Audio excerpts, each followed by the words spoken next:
Hey everyone. So this week you have an assignment to create type portraits, and you're not really learning anything too new in Illustrator. It's going to be just more practice of a lot of the things that we've already done. But this is a moment to kind of take a pause with what we've been covering in the past couple of weeks about symmetry and asymmetry and figure ground and unity and contrast and how you use color and scale and to apply it to some text. So what you're going to do with this assignment is you're going to create a series of boxes. This is all going to be one Illustrator artboard. So just one page that's 11 by 8.5. And you're going to put a series of boxes on here. And each box is going to say, have it up here, something different. They're all going to say up at the top, my name is, my name is, my name is. And at the bottom, they're going to say, just please use the words that I've given so everyone's doing the same stuff. It starts with, I'm a chameleon, I'm an acrobat, I'm an amphibian, I'm a linebacker for the New York Giants, I'm a taxi driver, so on and so forth, all of these. And the very last one, you get to put whatever it is you want. So the goal here is to be expressive with the type. You are going to use your own name. It can be your full name, your nickname, your middle name, whatever you want, and it can be different for each one of these to express that personality. So how do you express that personality? Well, you manipulate the text.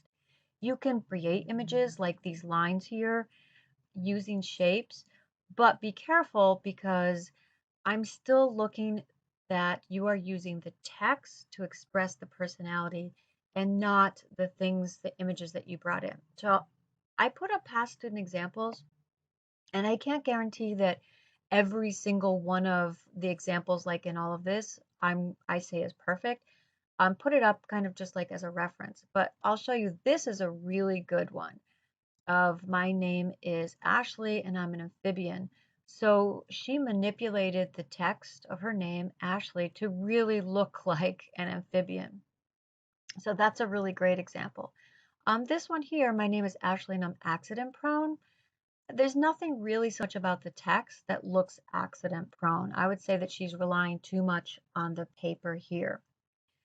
I posted a whole bunch of examples here. This is another really good one for Allie about being an amphibian. Here's a really good one of her being a taxi driver.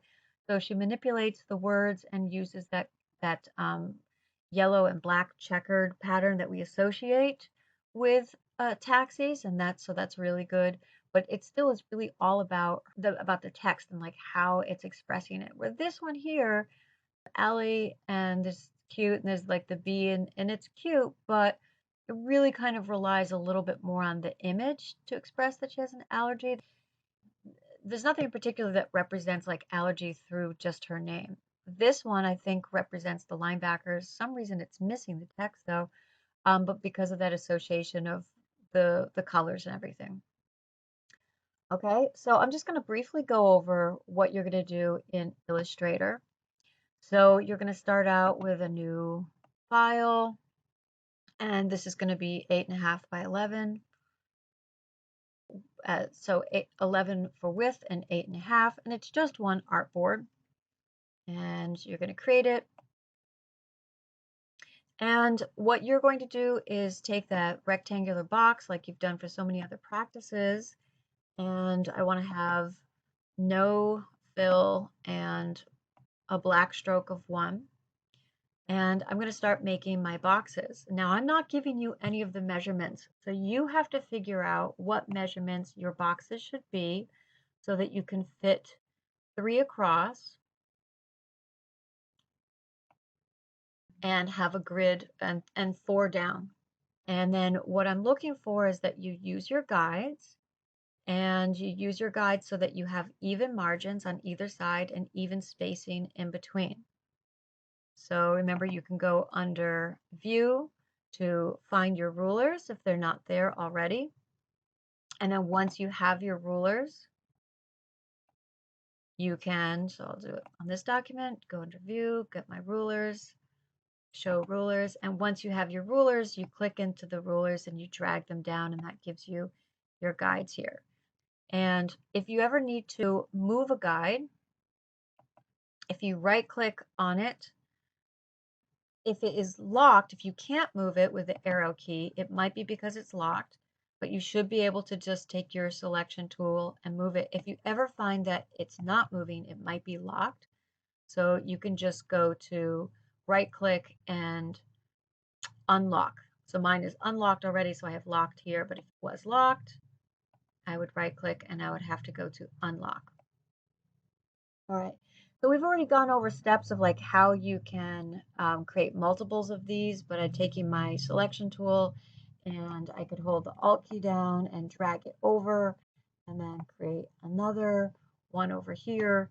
And then I can select all three of them, hold the Alt key down, and I can drag those guys down.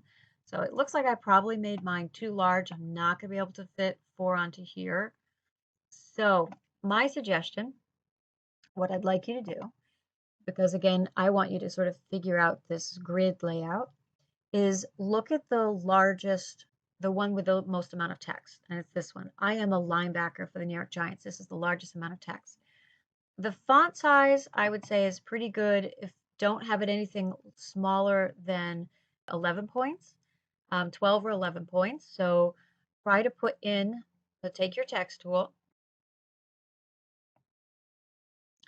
and put in your size for your font at like 11 or 12 points. Type in, I am the linebacker for the New York Giants, and then see what size that box is. And you want to give it a little bit of space to the left and the right. You don't want it to be totally crammed into there. And then that would be your guide basically for the size to make the rest of your boxes. Okay, so you're going to take the type tool and type in your name, put in mine, Kira. And then I can select it. I can start to make it larger, or I could change the color. So I'm just going to start with making it larger. And I can change the color. Again, I'm just selecting by clicking and dragging over. So again, I'm going to go over to my color picker down here. I could also use my color picker over here. Either one, I'm going to click on it for the fill. For this one, I could just choose one of these colors like red, or if I go over here, I click on this one and double click it, and I get this color picker, and I have a slider here in the middle, which gives me different hues. And then I have to, it's a two-step process. So first I choose my slider, and then I pick a color, I click in here, and if I like that, I click OK, and now that's the color. If I wanted just one letter to be colored, I would select just that one letter. And again, I could go open up my color picker. I could choose like a different hue. I'm just picking random things. I'm not trying to make it look good or anything, it's just for the sake of example. Okay, so now how can I manipulate the letters a little bit more? I'm going to take my direct selection tool, the white one. And with that selected, I'm clicking on my name and I'm going to right click and choose Create Outlines. So what this did was it made visible all of these little anchor points that are around here on my name. And now I can click on any one of my anchor points and drag it out. Click on it and drag it out and start manipulating and changing the shape of the letter. So hovering over till where it says anchor, and then I can click, keep grabbing everything at the same time. Just because I'm working on my laptop, and it's much easier if you're doing this with a mouse instead of on the mouse pad. So I'm clicking, selecting just that one, and then I can drag it out. And then you could start manipulating and creating sort of like images in a way.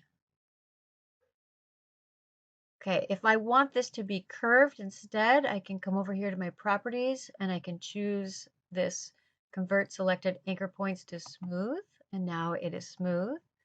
And I can take my handles and I can kind of manipulate that curvature. Okay, so I'm just clicking on the anchor points. And then if I wanted to move everything, I'm going to go back to my regular selection tool, and either I could just now move all of that, and I can also still like expand it and make it larger, do things like that. If I move into the corner, I get the rotation anchor and I could rotate it, any sort of manipulation. Right, so that's basically just the only thing new is you're right clicking, you're using the direct selection tool, you're grabbing the individual anchor points. Just make sure so you can see where it says anchor, click on just that one, and then you can click and drag it out and start manipulating. Now you're welcome to do these. Well, let's talk about layers for a second. So you could have all of this stuff on one layer and then create another layer for your individual names. You can then, add lines or other shapes, whatever you want to, add different kinds of colors, and use this as an opportunity to go through and, maybe look at some of the other shape tools that are in Illustrator. But at the same time, what I really want you to remember is thinking about like symmetry and asymmetry, asymmetrical balance, figure ground relationship, things like that about like how color and unity. So I will still be looking to see like how are you utilizing your space. Think of each one of these boxes basically like a separate page. So how is your name situated in relationship to the edges? So did you give it too much space on one side? Is it too heavily weighted? Is it perfectly centered? How are you using the space all around the word? So really everything that we've been talking about, I want you to practice in this assignment. All right, so I hope you have some fun. You get to express yourself a little bit here, maybe play around with Illustrator a little bit more, and let me know if you have any questions.